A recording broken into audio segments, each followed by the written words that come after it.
गीता के 2000 वर्ष बाद तक धर्म के नाम पर संप्रदाय नहीं बने थे, इसीलिए गीता मजहब मुक्त है। उस समय विश्व मनीषा में एक ही शास्त्र गूंज रहा था, उपनिषद सार गीता, मोक्ष और समृद्धि का स्रोत गीता। शास्त्र पढ़ने की अपेक्षा उसका श्रवण अधिक लाभदायक है, क्योंकि उच्चारण की शुद्धता इत्यादि में एकाग्रता बंट जाती है। इसीलिए सरल भाषा में रूपांतरित यथार्थ गीता की ये कैसेट आपकी सेवा में प्रस्तुत है। इनके श्रवण से बच्चे बच्चे में, पास पड़ोस में परमात्मा के शुभ संस्कारों का संचार होगा। आपके घर आंगन का वायुमंडल भी तपोभूमि सा सुरभित हो उठेगा।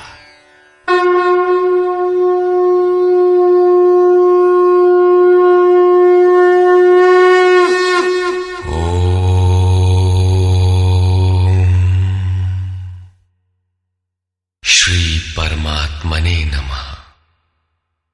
यथार्थ गीता, श्रीमद् भगवद गीता, अथाष्टमो अध्याय। 7वें अध्याय के अंत में योगेश्वर श्री कृष्ण ने कहा कि पुण्य कर्म अर्थात नियत कर्म आराधना को करने वाले योगी संपूर्ण पापों से छूटकर उस व्याप्त ब्रह्म को जानते हैं। अर्थात कर्म कोई ऐसी वस्तु है जो व्याप्त ब्रह्म की जानकारी दिलाता है। उस कर्म को करने वाले व्याप्त ब्रह्म को, संपूर्ण कर्म को, संपूर्ण अध्यात्म को, संपूर्ण अधिदैव, अधिभूत और अधियज्ञ सहित मुझको जानते हैं। अतः कर्म कोई ऐसी वस्तु है जो इन सब से परिचित कराती है। वे अंतकाल में भी मुझको ही जानते हैं। उनकी जानकारी कभी विस्मृत नहीं होती। इस पर अर्जुन ने इस अध्याय के प्रारंभ में ही उन्हीं शब्दों को दोहराते हुए प्रश्न रखा। अर्जुन उवाच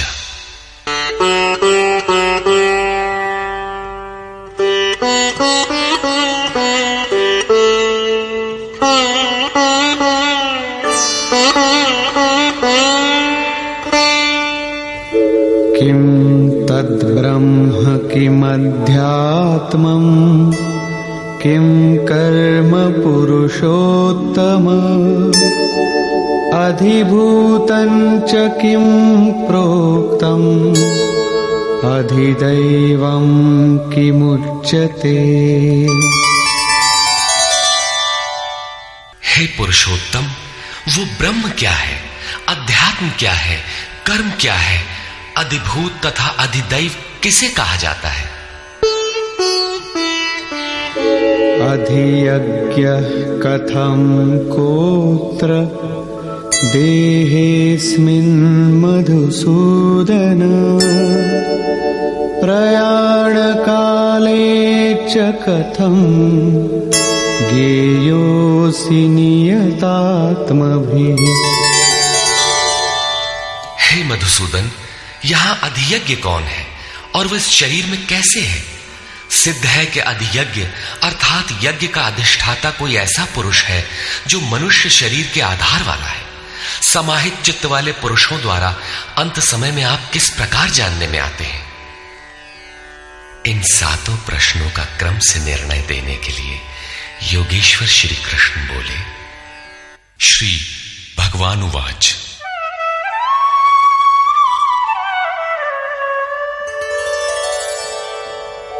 अक्षरं ब्रह्म परमं स्वभावोऽध्यात्ममुच्यते भूतभावोद्भवकरो विसर्गः कर्म संज्ञितः।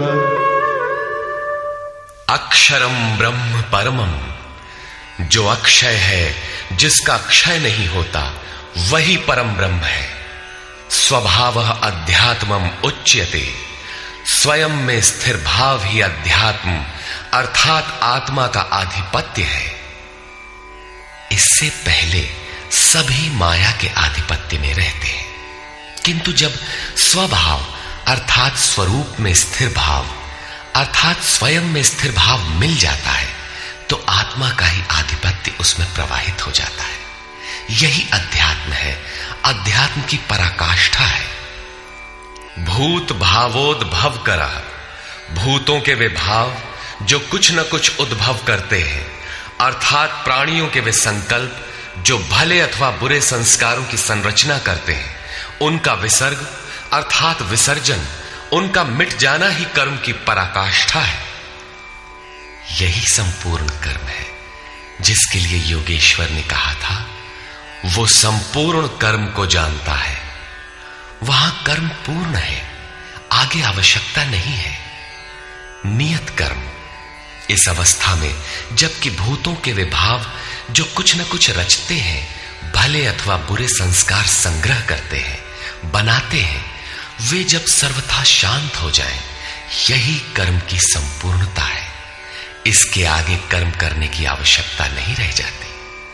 अतः कर्म कोई ऐसी वस्तु है जो भूतों के संपूर्ण संकल्पों को, जिनसे कुछ न कुछ संस्कार बनते हैं, उनका शमन कर देती है। कर्म का अर्थ है आराधना, चिंतन, जो यज्ञ में है। अधिभूतं क्षरो भावः पुरुषश्चाधिदैवतम् अधियज्ञोऽहमेवात्र देहे देहभृतां वर। जब तक अक्षय भाव नहीं मिलता तब तक नष्ट होने वाले संपूर्ण क्षर भाव अधिभूत अर्थात भूतों के अधिष्ठान है। वही भूतों की उत्पत्ति के कारण है। पुरुषः च अधिदैवतम, और प्रकृति से परे जो परम पुरुष है वही अधिदैव अर्थात संपूर्ण देवों, दैवी संपद का अधिष्ठाता है। दैवी संपद उसी परम देव में विलय हो जाती है। देहधारियों में श्रेष्ठ अर्जुन, इस मनुष्य तन में मैं ही अधियज्ञ अर्थात यज्ञों का अधिष्ठाता हूं। अतः इसी शरीर में अव्यक्त स्वरूप में स्थित महापुरुष ही अधियज्ञ है। योगेश्वर श्री कृष्ण एक योगी थे जो संपूर्ण यज्ञों का भोक्ता है। अंत में यज्ञ उसमें प्रवेश पा जाते हैं, वही परम स्वरूप मिल जाता है। इस प्रकार अर्जुन के 6 प्रश्नों का समाधान हुआ।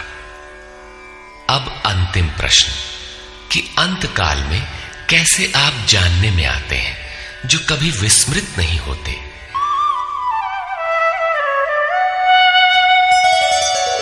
अंतकाले च मामेव स्मरन् मुक्त्वा कलेवरम् यः प्रयाति समद्भावम् याति नास्त्यत्र संशयः। योगेश्वर श्री कृष्ण कहते हैं, जो पुरुष अंतकाल में अर्थात मन के निरोध और विलय काल में मेरा ही स्मरण करते हुए शरीर के संबंध को छोड़ अलग हो जाता है, वो मद्भावम साक्षात मेरे स्वरूप को प्राप्त होता है। इसमें संशय नहीं है। शरीर का निधन शुद्ध अंतकाल नहीं है। मरने के बाद भी शरीरों का क्रम पीछे लगा रहता है। संचित संस्कारों की सतह के मिट जाने के साथ ही मन का निरोध हो जाता है, और वो मन भी जब विलय हो जाता है तो वहीं पर अंतकाल है, जिसके बाद शरीर धारण नहीं करना पड़ता। ये क्रियात्मक है, केवल कहने से वार्ता क्रम से समझ में नहीं आता। जब तक वस्त्रों की तरह शरीर का परिवर्तन हो रहा है तब तक शरीरों का अंत कहां हुआ। मन के निरोध और निरुद्ध मन के भी विलय काल में जीते जी शरीर के संबंधों का विच्छेद हो जाता है। यदि मरने के बाद ही यह स्थिति मिलती तो श्री कृष्ण भी पूर्ण नहीं होते। उन्होंने कहा कि अनेक जन्म के अभ्यास से प्राप्ति वाला ज्ञानी साक्षात मेरा स्वरूप है। मैं वह हूं और वह मुझ में है। लेश मात्र भी उसमें और मुझ में अंतर नहीं है। यह जीते जी प्राप्ति है। जब फिर कभी शरीर न मिले वहीं शरीरों का अंत है। ये तो वास्तविक शरीरांत का चित्रण हुआ, जिसके पश्चात जन्म नहीं लेना पड़ता है। दूसरा शरीरांत मृत्यु है, जो लोक प्रचलित है, किंतु इस शरीरांत के पश्चात पुनः जन्म लेना पड़ता है।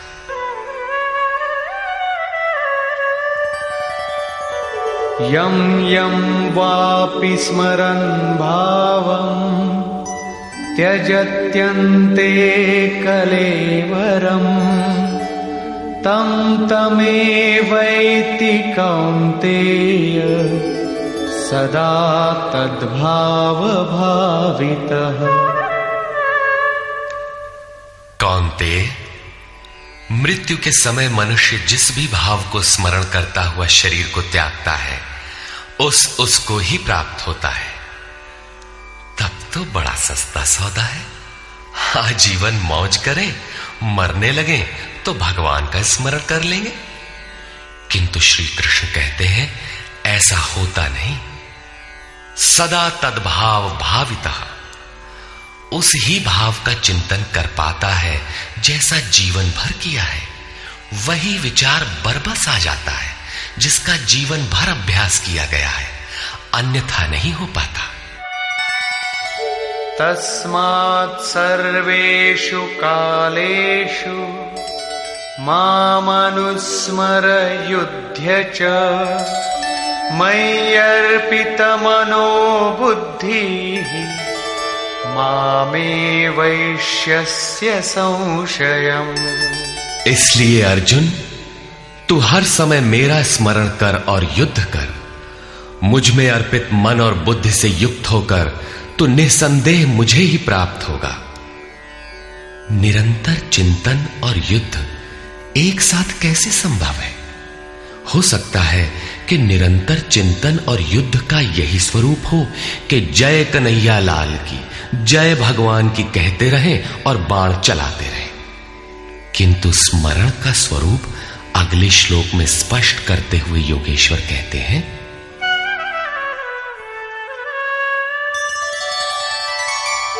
अभ्यासयोगयुक्तेन चेतसा नान्यगामिना परमं पुरुषं दिव्यं याति पार्थानुचिन्तयन्। हे पार्थ, उस स्मरण के लिए योग के अभ्यास से युक्त हुआ, अर्थात मेरा चिंतन और योग का अभ्यास पर्याय है। मेरे सिवाय दूसरी ओर न जाने वाले चित्त से निरंतर चिंतन करने वाला परम प्रकाश स्वरूप दिव्य पुरुष अर्थात परमात्मा को प्राप्त होता है। मान लीजिए कि ये पेंसिल भगवान है, तो इसके सिवाय अन्य किसी वस्तु का स्मरण नहीं आना चाहिए। इसके अगल बगल आपको पुस्तक दिखाई पड़ती है या अन्य कुछ भी, तो आपका स्मरण खंडित हो गया। स्मरण जब इतना सूक्ष्म है कि इष्ट के अतिरिक्त दूसरी वस्तु का स्मरण भी ना हो, मन में तरंगे भी ना आए, तो स्मरण और युद्ध दोनों एक साथ कैसे होंगे? वस्तुतः जब आप चित्त को सब ओर से समेटकर अपने एक आराध्य के स्मरण में प्रवृत्त होंगे, तो उस समय मायिक प्रवृत्तियां काम, क्रोध, राग, द्वेष बाधा के रूप में सामने प्रकट ही है। आप स्मरण करेंगे किंतु वे आपके अंदर उद्वेग पैदा करेंगे। आपका मन स्मरण से चलायमान करना चाहेंगे। इन बाह्य प्रवृत्तियों का पार पाना ही युद्ध है। निरंतर चिंतन द्वारा ही इनका अंत किया जाता है। इसलिए निरंतर चिंतन के साथ ही युद्ध संभव है। गीता का एक भी श्लोक बाह्य मारकाट का समर्थन नहीं करता। चिंतन किसका करें, इस पर कहते हैं, कविं पुराणमनुशासितारम् अणोरणीयां समनुस्मरेत्यः सर्वस्य धातारमचिन्त्य रूपम् आदित्यनाथं दैत्यवर्णं तमस परस्तात्। उस युद्ध के साथ वो पुरुष सर्वज्ञ, अनादि, सबके नियंता, सूक्ष्म से भी अति सूक्ष्म, सबके धारण पोषण करने वाले किंतु अचिंत्य, अर्थात जब तक चित्त और चित्त की लहर है तब तक वो दिखाई नहीं देता, चित्त के निरोध और विलय काल में ही जो विदित होता है, नित्य प्रकाश स्वरूप और अविद्या से परे उस परमात्मा का स्मरण करता है। पीछे बताया मेरा चिंतन करता है, यहां कहते हैं परमात्मा का। अतः उस परमात्मा के चिंतन अर्थात ध्यान का माध्यम तत्व स्थित महापुरुष है। इसी क्रम में प्रयाण काले मनसाचलेन भक्त्या युक्तो योग बलेन चैव भ्रुवोर्मध्ये प्राणमावेश्य सम्यक् सतं परं पुरुषमुपैति दिव्यम्। जो निरंतर उस परमात्मा का स्मरण करता है वो भक्ति युक्त पुरुष प्रयाण काले, मन के विलीन अवस्था काल में योग बल से अर्थात उसी नियत कर्म के आचरण द्वारा भ्रिकुटी के मध्य में प्राण को भली प्रकार स्थापित करके अर्थात प्राण अपान को भली प्रकार सम करके न अंदर से उद्वेग पैदा हो न बाह्य संकल्प कोई लेने वाला हो, सत रज तम भली प्रकार शांत हो, सुरत इष्ट में ही स्थित हो, उस काल में वो अचल मन अर्थात स्थिर बुद्धि वाला पुरुष उस दिव्य पुरुष परमात्मा को प्राप्त होता है।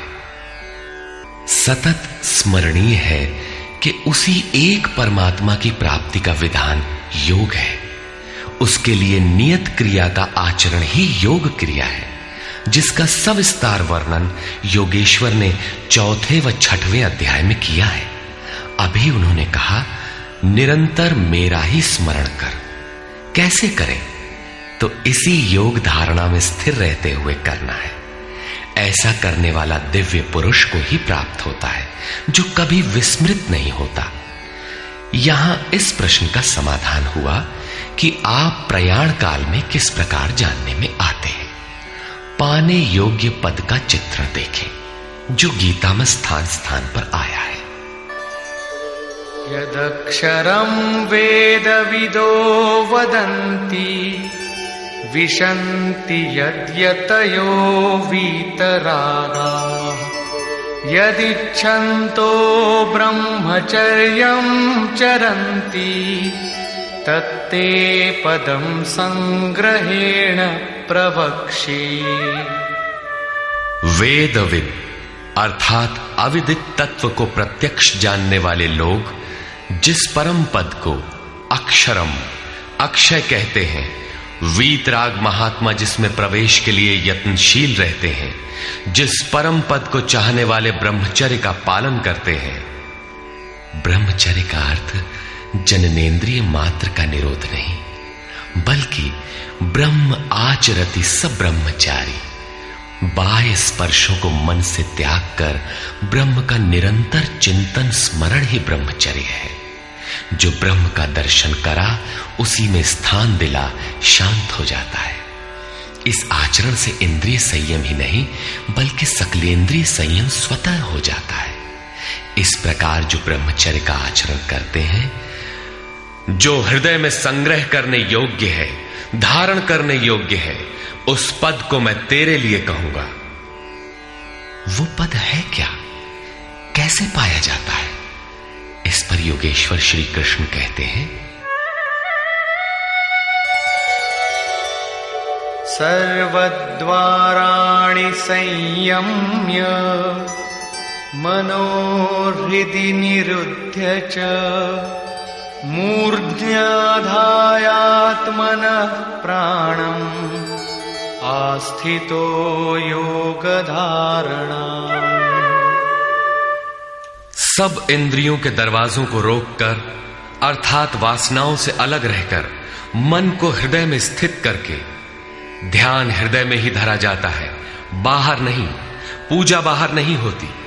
और प्राण अर्थात अंतःकरण के व्यापार को मस्तिष्क में निरोध कर योग धारणा में स्थित होकर योग को धारण किए रहना है, दूसरा तरीका नहीं है।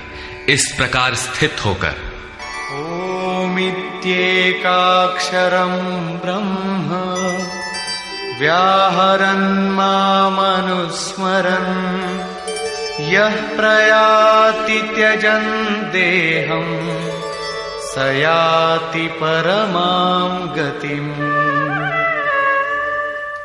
जो पुरुष ओम इति ओम इतना ही जो अक्षय ब्रह्म का परिचायक है, उसका जाप तथा मेरा स्मरण करता हुआ शरीर का त्याग कर जाता है, वो पुरुष परम गति को प्राप्त होता है। श्री कृष्ण एक योगेश्वर परम तत्व में स्थित महापुरुष सद्गुरु थे। योगेश्वर श्री कृष्ण ने बताया कि ओम अक्षय ब्रह्म का परिचायक है, तू उसका जप कर और ध्यान मेरा कर। प्राप्ति के हर महापुरुष का नाम वही होता है जिसे वो प्राप्त है, इसलिए नाम ओम का बताया और रूप अपना। योगेश्वर ने कृष्ण कृष्ण जपने का निर्देश नहीं दिया। कालांतर में भावुकों ने उनका भी नाम जपना आरंभ कर दिया और अपनी श्रद्धा के अनुसार उसका फल भी पाते हैं। जैसा कि मनुष्य की श्रद्धा जहां टिक जाती है, वहां मैं ही उसकी श्रद्धा को पुष्ट करता तथा मैं ही फल का विधान भी करता हूं। श्री कृष्ण ओम पर बल देते हैं। ओहम स ओम, अर्थात वो सत्ता मेरे भीतर है। ये ओम भी उस परम सत्ता का परिचय देकर शांत हो जाता है। वास्तव में उस प्रभु के अनंत नाम है, किंतु जप के लिए वही नाम सार्थक है जो छोटा हो, श्वास में ढल जाए और एक परमात्मा का ही बोध कराता हो। उससे भिन्न अनेक देवी देवताओं की अविवेकपूर्ण कल्पना में उलझाकर लक्ष्य से दृष्टि न हटाते। प्रारंभिक साधक नाम तो जपते हैं, किंतु महापुरुष के स्वरूप का ध्यान करने में हिचकते हैं। वे अपनी अर्जित मान्यताओं का पूर्वाग्रह छोड़ नहीं पाते। वे किसी अन्य देवता का ध्यान करते हैं जिसका योगेश्वर श्री कृष्ण ने निषेध किया है। अतः पूर्ण समर्पण के साथ किसी अनुभवी महापुरुष की शरण लें। पुण्य पुरुषार्थ सबल होते ही कुतर्कों का शमन और यथार्थ क्रिया में प्रवेश मिल जाएगा। योगेश्वर श्री कृष्ण के अनुसार इस प्रकार ओम के जप और परमात्म स्वरूप सद्गुरु के स्वरूप का निरंतर स्मरण करने से मन का निरोध और विलय हो जाता है और उसी क्षण शरीर के संबंध का त्याग हो जाता है। केवल मरने से शरीर पीछा नहीं छोड़ता। अनन्यचेता सततम यो मां स्मरति नित्यशः तस्याहं सुलभः पार्थ नित्ययुक्तस्य योगिनः। मेरे अतिरिक्त और कोई चित्त में है ही नहीं। उस अन्य किसी का चिंतन न करता हुआ अर्थात अनन्य चित्त से स्थिर हुआ जो अनवरत मेरा स्मरण करता है, उस नित्य मुझसे युक्त योगी के लिए मैं सुलभ हूं। आपके सुलभ होने से क्या मिलेगा? मामुपेत्य पुनर्जन्म दुःखालयम शाश्वतम् नाप्नुवन्ति महात्मानः संसिद्धिं परमां गताः। मुझे प्राप्त कर वे दुखों के स्थान स्वरूप क्षणभंगुर पुनर्जन्म को प्राप्त नहीं होते, बल्कि परम सिद्धि को प्राप्त होते हैं। अर्थात मुझे प्राप्त होना अथवा परम सिद्धि को प्राप्त होना एक ही बात है। केवल भगवान ही ऐसे हैं जिन्हें पाकर उस पुरुष का पुनर्जन्म नहीं होता। फिर पुनर्जन्म की सीमा कहां तक है? आब्रह्म भुवनाल्लोकाः पुनरावर्तिनोऽर्जुन मामुपेत्य तु कौन्तेय पुनर्जन्म न विद्यते। अर्जुन, ब्रह्मा से लेकर कीट पतंगादि सभी लोग पुनरावर्ती हैं, जन्म लेने और मरने तथा पुनः पुनः इसी क्रम में चलने वाले हैं। किंतु कौन्तेय, मुझे प्राप्त होकर उस पुरुष का पुनर्जन्म नहीं होता। धर्म ग्रंथों में लोक लोकांतरों की परिकल्पना ईश्वर पद की विभूतियों को बोध कराने के आंतरिक अनुभव या रूपक मात्र है। अंतरिक्ष में न तो कोई ऐसा गड्ढा है जहां कीड़े काटते हों, और न ऐसे महल जिसे स्वर्ग कहा जाता हो। दैवी संपत्ति से युक्त पुरुष देवता और आसुरी संपत्ति से युक्त मनुष्य ही असुर है। श्री कृष्ण के ही सगे संबंधी कंस राक्षस और बाणासुर दैत्य थे। देव मानव तिर्यक योनियां ही विभिन्न लोक हैं। श्री कृष्ण के ही अनुसार ये जीवात्मा मन सहित पांचों इंद्रियों को लेकर जन्म जन्मांतर के संस्कारों के अनुरूप नया शरीर धारण कर लेता है। अमर कहे जाने वाले देवता भी मरण धर्मा है। क्षीणे पुण्ये मर्त्य लोकम विशन्ति। इससे बड़ी क्षति क्या होगी? वो देवतन ही किस काम का जिसमें संचित पुण्य भी समाप्त हो जाए। देवलोक, पशुलोक, कीट पतंगादि लोक भोग लोक मात्र है। केवल मनुष्य ही कर्मों का रचयिता है, जिसके द्वारा वो उस परम धाम तक को प्राप्त कर सकता है जहां से पुनरावर्तन नहीं होता। यथार्थ कर्म का आचरण करके मनुष्य देवता बन जाए, ब्रह्मा की स्थिति प्राप्त कर ले, किंतु वो पुनर्जन्म से तब तक नहीं बच सकता जब तक कि मन के निरोध और विलय के साथ परमात्मा का साक्षात्कार करके उसी परम भाव में स्थित न हो जाए। उसका पुनर्जन्म नहीं होना है, किंतु इस अव्यक्त स्थिति से पूर्व जब तक उसके पास अपनी बुद्धि है, जब तक वो ब्रह्मा है, वो पुनर्जन्म की परिधि में ही है। इन्हीं तथ्यों पर प्रकाश डालते हुए योगेश्वर श्री कृष्ण कहते हैं, सहस्रयुग पर्यन्तम् अहर्यद् ब्रह्मणो विदुः रात्रिं युग सहस्रान्ताम् तेहोरात्रविदो जनाः।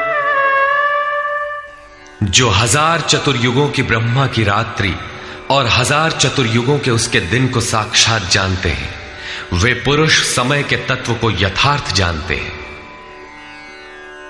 प्रस्तुत श्लोक में दिन और रात विद्या और अविद्या के रूपक हैं। ब्रह्म विद्या से संयुक्त बुद्धि ब्रह्मा की प्रवेशिका तथा ब्रह्म विद्वरिष्ठ बुद्धि ब्रह्मा की पराकाष्ठा है। विद्या से संयुक्त बुद्धि ही ब्रह्मा का दिन है।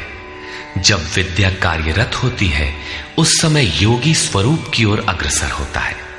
अंतःकरण की सहस्रों प्रवृत्तियों में ईश्वरीय प्रकाश का संचार हो उठता है। इस प्रकार अविद्या की रात्रि आने पर अंतःकरण की सहस्रों प्रवृत्तियों में माया का द्वंद्व प्रवाहित होता है। प्रकाश और अंधकार की यहीं तक सीमा है। इसके पश्चात न तो अविद्या रह जाती है और न विद्या ही। वो परम तत्व परमात्मा विदित हो जाता है। जो इसे तत्व से भली प्रकार जानते हैं, वे योगी जन काल के तत्व को जानने वाले हैं कि कब अविद्या की रात होती है, कब विद्या का दिन आता है, काल का प्रभाव कहां तक है अथवा समय कहां तक पीछा करता है। प्रारंभिक मनीषी अंतःकरण को चित्त अथवा कभी कभी केवल बुद्धि कहकर संबोधित करते थे। कालांतर में अंतःकरण का विभाजन मन, बुद्धि, चित्त और अहंकार की 4 प्रमुख वृत्तियों में किया गया। वैसे अंतःकरण की प्रवृत्तियां अनंत हैं।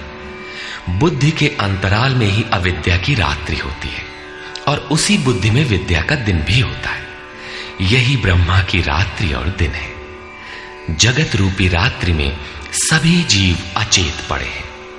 प्रकृति में विचरण करती हुई उनकी बुद्धि उस प्रकाश स्वरूप को नहीं देख पाती, किंतु योग का आचरण करने वाले योगी इससे जग जाते हैं।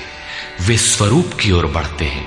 जैसा कि गोस्वामी तुलसीदास ने रामचरितमानस में लिखा है, कबहु दिवस मह निबिड़तम, कबहुक प्रकट पतंग, बिन सई उपजई ज्ञान जिमि, पाई कुसंग सुसंग।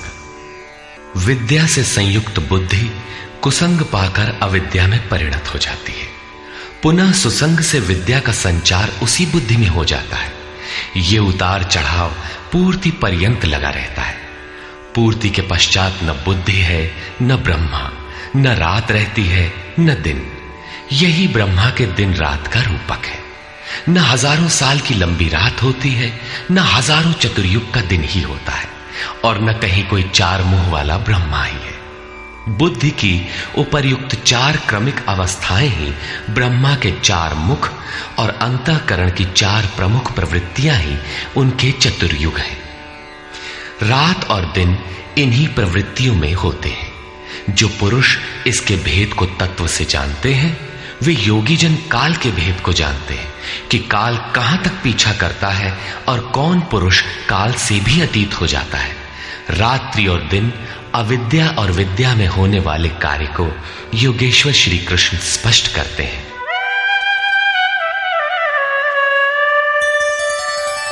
अव्यक्ताद् व्यक्तयः सर्वाः प्रभवन्त्यः रागमे, रात्र्यागमे प्रलीयन्ते, तत्रैवाव्यक्त संज्ञके। ब्रह्मा के दिन के प्रवेश काल में अर्थात विद्या, दैवी संपत्ति के प्रवेश काल में संपूर्ण प्राणी अव्यक्त बुद्धि में जागृत हो जाते हैं, और रात्रि के प्रवेश काल में उसी अव्यक्त अदृश्य बुद्धि में जागृति के सूक्ष्म तत्व अचेत हो जाते हैं।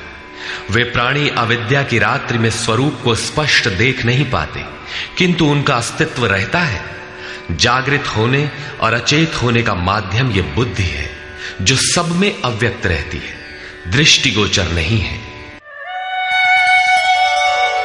भूतग्रामः स एवायम्, भूत्वा भूत्वा प्रलीयते, रात्र्यागमे वशः पार्थ, प्रभवत्यः रागमे। हे पार्थ, सब प्राणी इस प्रकार जागृत होकर, प्रकृति से विवश होकर अविद्या रूपी रात्रि के आने पर अचेत हो जाते हैं। वे नहीं देख पाते कि हमारा लक्ष्य क्या है। दिन के प्रवेश काल में वे पुनः जागृत हो जाते हैं। जब तक बुद्धि है तब तक इसके अंतराल में विद्या और अविद्या का क्रम चलता रहता है, तब तक वो साधक ही है।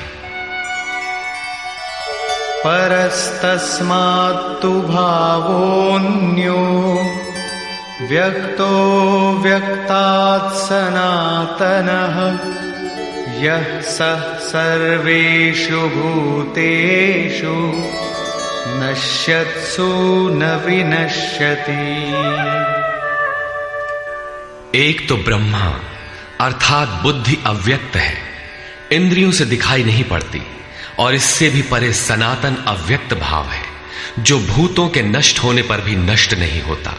अर्थात विद्या में सचेत और अविद्या में अचेत, दिन में उत्पन्न और रात्रि में विलीन भावों वाले अव्यक्त ब्रह्मा के भी मिट जाने पर वो सनातन अव्यक्त भाव मिलता है, जो नष्ट नहीं होता। बुद्धि में होने वाले उक्त दोनों उतार चढ़ाव जब मिट जाते हैं, तब सनातन अव्यक्त भाव मिलता है, जो मेरा परम धाम है। जब सनातन अव्यक्त भाव प्राप्त हो गया तो बुद्धि भी उसी भाव में रंग जाती है, उसी भाव को धारण कर लेती है। इसलिए वो बुद्धि स्वयं तो मिट जाती है और उसके स्थान पर सनातन अव्यक्त भाव ही शेष बचता है। अव्यक्तोऽक्षर इत्युक्तः तमाहुः परमां गतिम्, यं प्राप्य न निवर्तन्ते, तद्धाम परमं मम। उस सनातन अव्यक्त भाव को अक्षर अर्थात अविनाशी कहा जाता है, उसी को परम गति कहते हैं। वही मेरा परम धाम है, जिसे प्राप्त होकर मनुष्य पीछे नहीं आते, उनका पुनर्जन्म नहीं होता। इस सनातन अव्यक्त भाव की प्राप्ति का विधान बताते हैं। पुरुष स पर पार्थ भक्त्या लभ्यस्त्वनन्यया यस्यान्तस्थानि भूतानि येन सर्वमिदं ततम्। पार्थ, जिस परमात्मा के अंतर्गत संपूर्ण भूत है, जिससे संपूर्ण जगत व्याप्त है, सनातन अव्यक्त भाव वाला वो परम पुरुष अनन्य भक्ति से प्राप्त होने योग्य है। अनन्य भक्ति का तात्पर्य है कि परमात्मा के सिवाय अन्य किसी का स्मरण न करते हुए उनसे जुड़ जाए। अनन्य भाव से लगने वाले पुरुष भी कब तक पुनर्जन्म की सीमा में है और कब वे पुनर्जन्म का अतिक्रमण कर जाते हैं, इस पर योगेश्वर कहते हैं। यत्र काले त्वनावृत्तिम् आवृत्तिं चैव योगिनः प्रयाता यान्ति तं कालं वक्ष्यामि भरतर्षभ। हे अर्जुन, जिस काल में शरीर त्याग कर गए हुए योगी जन पुनर्जन्म को नहीं पाते और जिस काल में शरीर त्यागने पर पुनर्जन्म पाते हैं, मैं अब उस काल का वर्णन करता हूं।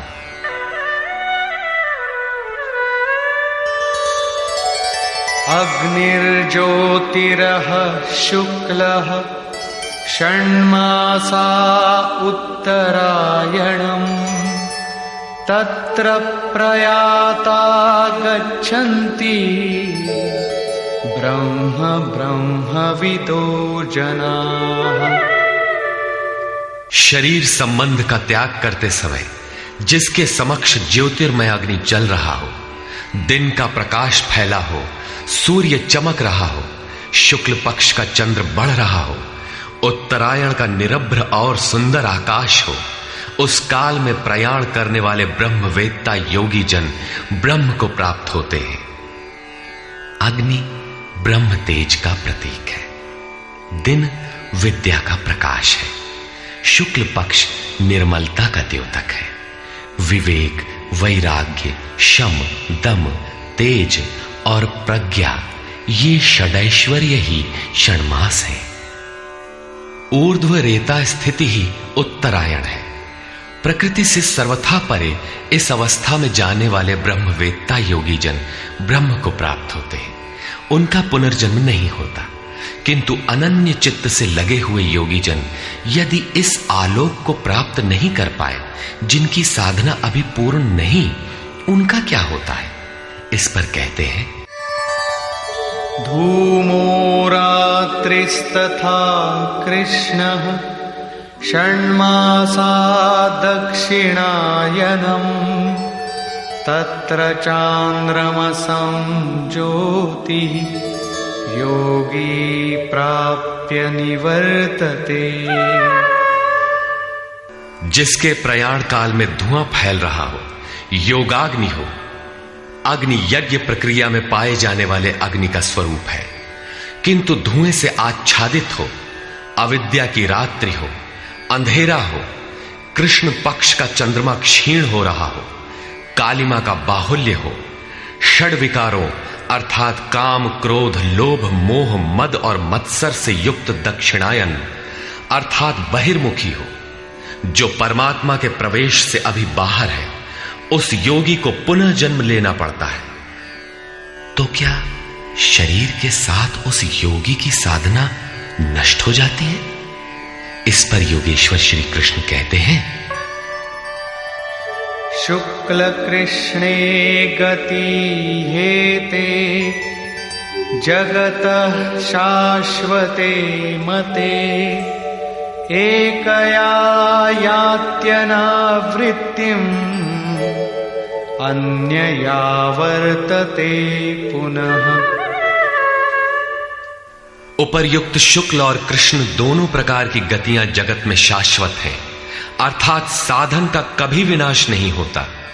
एक अर्थात शुक्ल अवस्था में प्रयाण करने वाला पीछे न आने वाली परम गति को प्राप्त होता है, और दूसरी अवस्था में जिसमें क्षीण प्रकाश तथा अभी कालिमा है, ऐसी अवस्था को गया हुआ पीछे लौटता है, जन्म लेता है। जब तक पूर्ण प्रकाश नहीं मिलता तब तक उसे भजन करना है। प्रश्न पूर्ण हुआ। अब इसके लिए साधन पर पुनः बल देते हैं।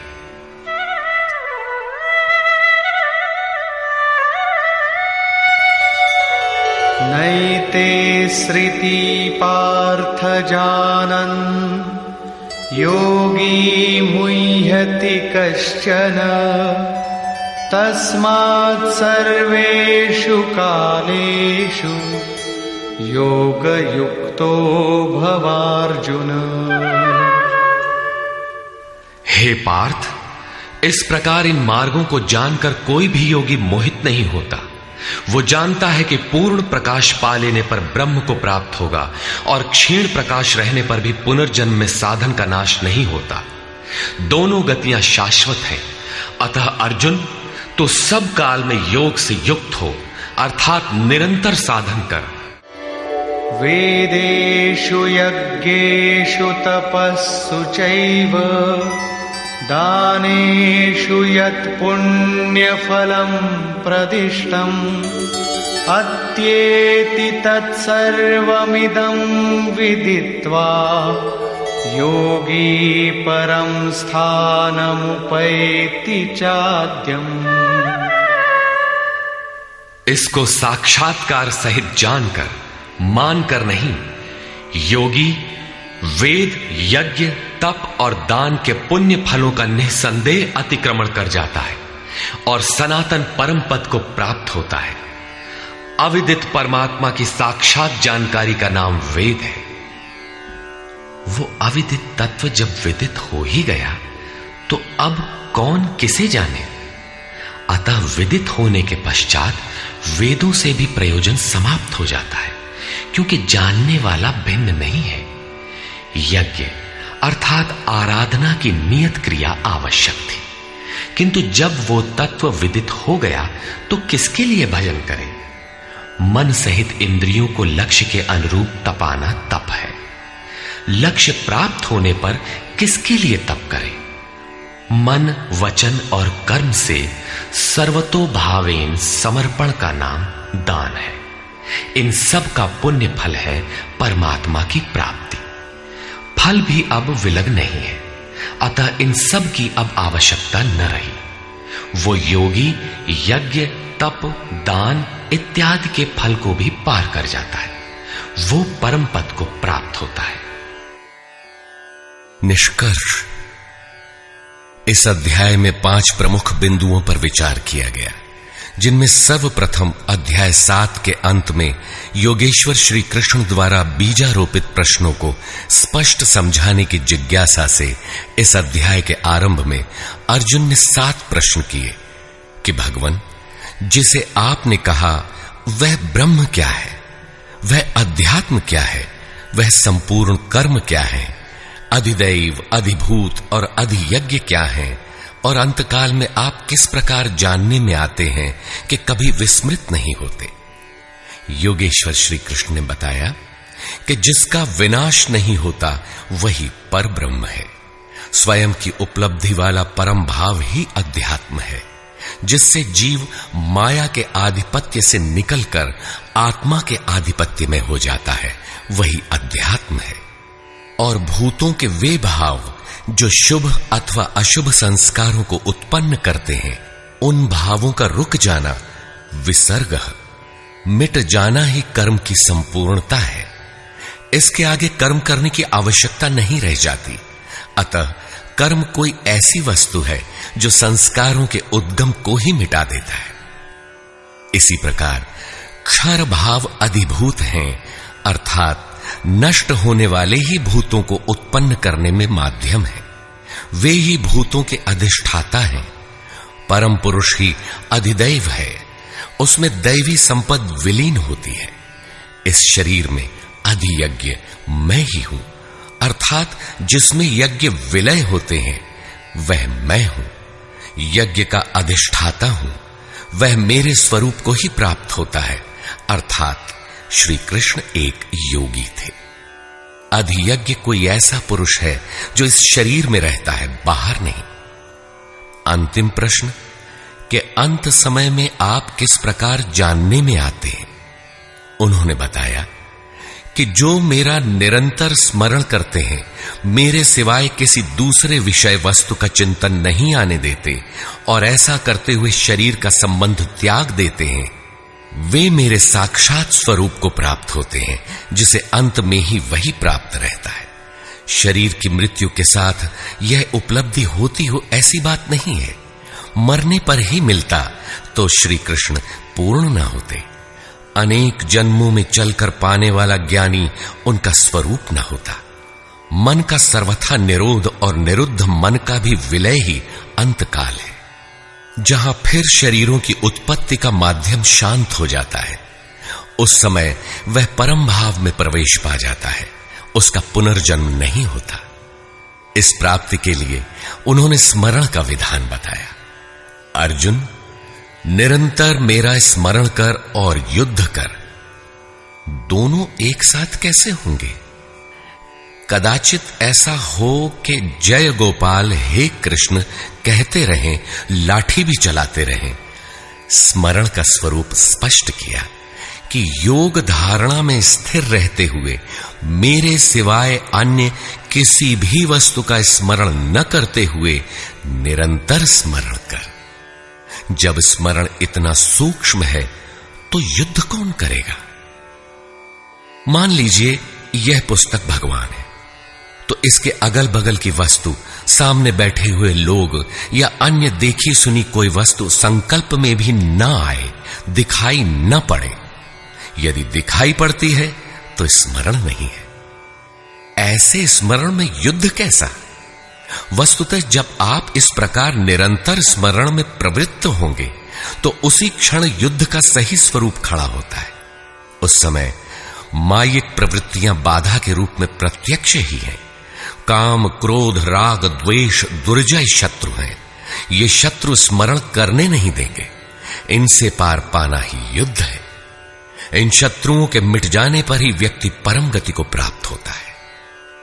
इस परम गति को पाने के लिए अर्जुन, तू जप तो ओम का और ध्यान मेरा कर, अर्थात श्री कृष्ण एक योगी थे।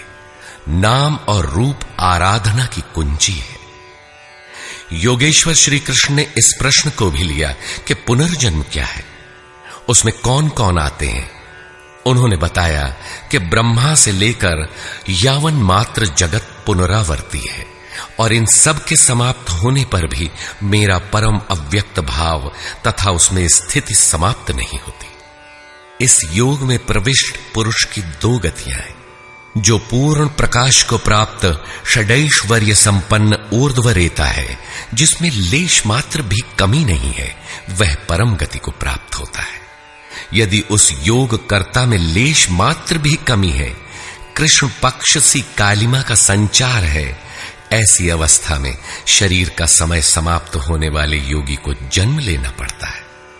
वह सामान्य जीव की तरह जन्म मरण के चक्कर में नहीं फंसता, बल्कि जन्म लेकर उससे आगे की शेष साधना को पूरा करता है।